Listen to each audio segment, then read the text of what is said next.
Chapter 4. The Counterpane. Upon waking next morning about daylight, I found Queequeg's arm thrown over me in the most loving and affectionate manner. You had almost thought I had been his wife. The counterpane was of patchwork, full of odd little party-colored squares and triangles, and this arm of his tattooed all over with an interminable Cretan labyrinth of a figure, no two parts of which were of one precise shade, owing I suppose to his keeping his arm at sea unmethodically in sun and shade, his shirt sleeves irregularly rolled up at various times. This same arm of his, I say, looked for all the world like a strip of that same patchwork quilt. Indeed, partly lying on it as the arm did when I first awoke, I could hardly tell it from the quilt, they so blended their hues together, and it was only by the sense of weight and pressure that I could tell that Queequeg was hugging me. My sensations were strange. Let me try to explain them. When I was a child, I will remember a somewhat similar circumstance that befell me. Whether it was a reality or a dream, I never could entirely settle. The circumstance was this.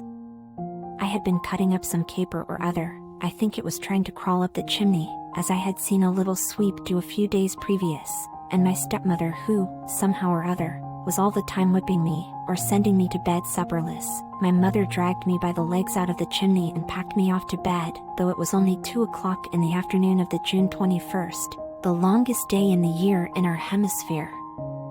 I felt dreadfully. But there was no help for it, so upstairs I went to my little room in the 3rd floor, undressed myself as slowly as possible so as to kill time, and with a bitter sigh got between the sheets.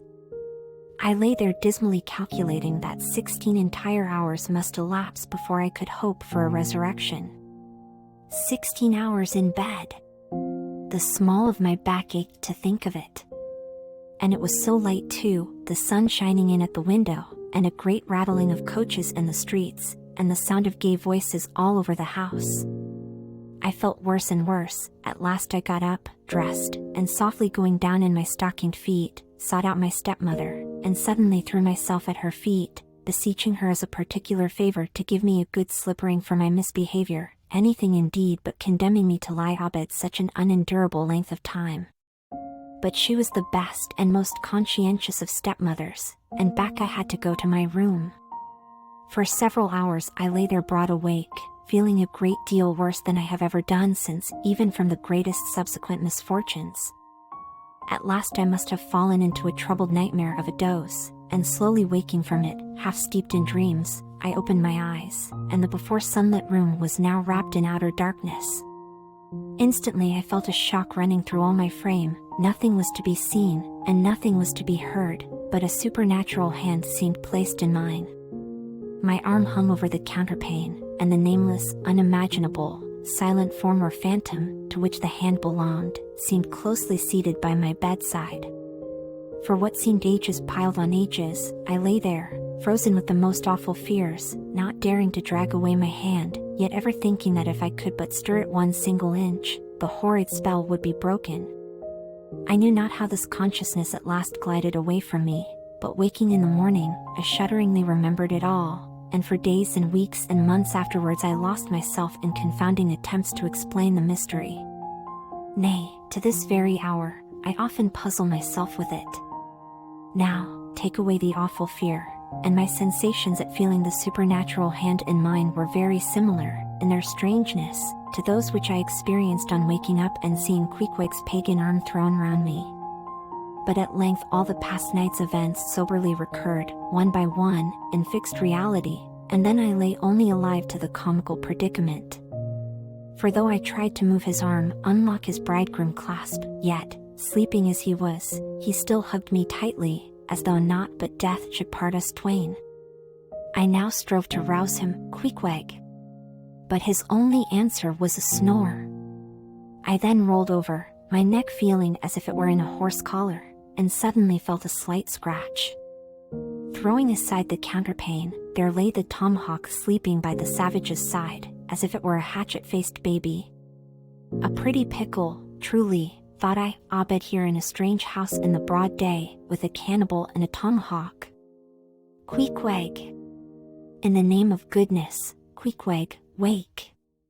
At length, by dint of much wriggling, and loud and incessant expostulations upon the unbecomingness of his hugging a fellow male in that matrimonial sort of style, I succeeded in extracting a grunt, and presently, he drew back his arm, shook himself all over like a Newfoundland dog just from the water, and sat up in bed, stiff as a pikestaff, looking at me, and rubbing his eyes as if he did not altogether remember how I came to be there, though a dim consciousness of knowing something about me seemed slowly dawning over him. Meanwhile, I lay quietly eyeing him, having no serious misgivings now, and bent upon narrowly observing so curious a creature.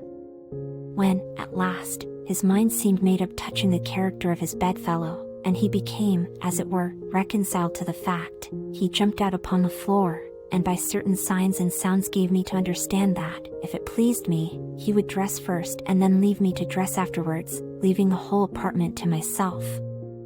Thinks I, Queequeg, under the circumstances, this is a very civilized overture, but, the truth is, these savages have an innate sense of delicacy, say what you will, it is marvelous how essentially polite they are. I pay this particular compliment to Queequeg, because he treated me with so much civility and consideration, while I was guilty of great rudeness, staring at him from the bed, and watching all his toilette motions, for the time my curiosity getting the better of my breeding. Nevertheless, a man like Queequeg you don't see every day, he and his ways were well worth unusual regarding. He commenced dressing at top by donning his beaver hat, a very tall one, by the by, and then, still minus his trousers, he hunted up his boots. What under the heavens he did it for, I cannot tell, but his next movement was to crush himself, boots in hand, and hat on, under the bed, when, from sundry violent gaspings and strainings, I inferred he was hard at work booting himself, though by no law of propriety that I ever heard of, is any man required to be private when putting on his boots. But Queequeg, do you see, was a creature in the transition stage, neither caterpillar nor butterfly. He was just enough civilized to show off his outlandishness in the strangest possible manners. His education was not yet completed. He was an undergraduate. If he had not been a small degree civilized, he very probably would not have troubled himself with boots at all, but then, if he had not been still a savage, he never would have dreamed of getting under the bed to put them on. At last, he emerged with his hat very much dented and crushed down over his eyes, and began creaking and limping about the room, as if, not being much accustomed to boots, his pair of damp, wrinkled cowhide ones, probably not made to order either, rather pinched and tormented him at the first go-off of a bitter cold morning. Seeing, now, that there were no curtains to the window, and that the street being very narrow, the house opposite commanded a plain view into the room, and observing more and more the indecorous figure that Queequeg made, staving about with little else but his hat and boots on, I begged him as well as I could, to accelerate his toilet somewhat, and particularly to get into his pantaloons as soon as possible. He complied, and then proceeded to wash himself. At that time in the morning any Christian would have washed his face, but Queequeg, to my amazement, contented himself with restricting his ablutions to his chest, arms, and hands. He then donned his waistcoat, and taking up a piece of hard soap on the washstand center table, dipped it into water and commenced lathering his face.